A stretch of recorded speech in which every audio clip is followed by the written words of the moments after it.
Hi everyone, I'm Jeff. Welcome back to Slate River Photography. Today we're going to be looking at differences between lenses, which was something that I had to figure out at the beginning of my photography journey. We will be focusing on two main differences between lenses. First is the amount of focus each lens has and the f-stop, or the f number.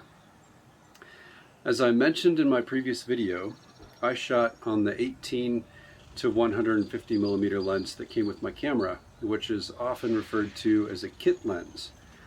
This lens had great extension and it had a decent f-stop number of 3.6. I'm going to explain the f-stop because I had no idea what the f-stop was when I started this whole photography journey.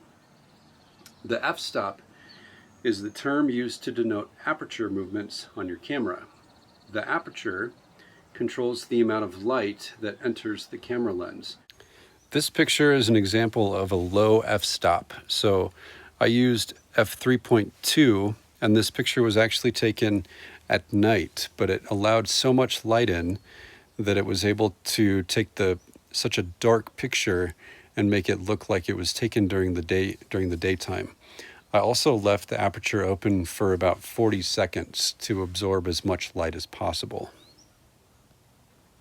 And it's measured in f-stops. Along with shutter speed and ISO, aperture is the third fundamental component that makes up the exposure triangle in photography. Not only does your f-stop setting, or f number, help you get a proper exposure, it also helps establish the look and feel of your photo by determining the depth of field. The f number of your lens is important for two aspects. The lower the number, the more bokeh or blurriness you can achieve in photos, and also a lower number will allow more light in, which is good for nighttime shots. So I achieved this bright picture at night, semi-bright picture at night, by doing two things. I used an f-stop of 2.8, so it was a low number, and then I also left the aperture open for a significant amount of time. It was about 40 seconds, and that allowed so much light in, even though it was nighttime, it made the picture look like it was taken during the day. This next picture is an example of how a low f-stop number will allow for more bokeh or blurriness in a picture. So in the foreground, you can see that the flowers are crisp and clear on the flowers that I focused on, but around them and in the background, those images are very blurry and have more bokeh. And that was achieved by the low f-stop number. Now, if you have a higher f-stop number, then the blurriness will decrease significantly, and we'll take a look at that in just a second. This picture was taken with a high f number, and you can see that there is basically no bokeh or no blur in this picture, and that was because I used such a high f number. The other aspect to consider when looking at lenses is the amount of zoom or millimeter in a lens. The lower the number, the wider the lens. The higher the number, the more focused the lens. Lenses are particularly useful for different types of photography depending on what you're using it for. For myself, as a landscape photographer, I need a lens that is super wide to allow me to capture wide landscapes. However, if you're doing portraits or something like that, you probably want a zoom that's in the 50 to 100 millimeter range.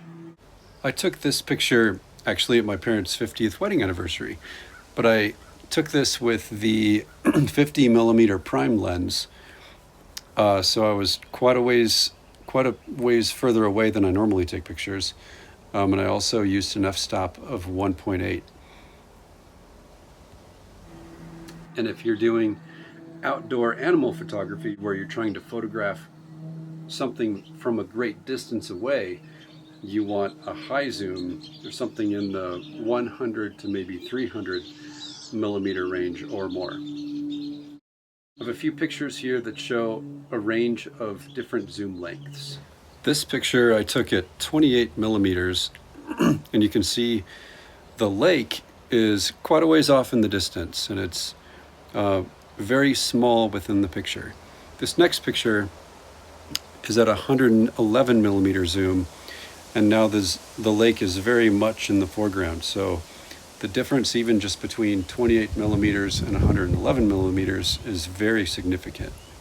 The first lens I seriously considered purchasing, in addition to the kit lens, is what I am now shooting on, which is the Canon RF 16-28 f2.8.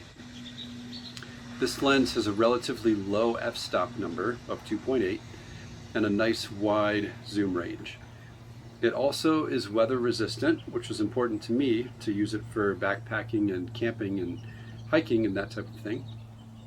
But it also has built-in image stabilization, which can be important as well to help provide you with nice stable images.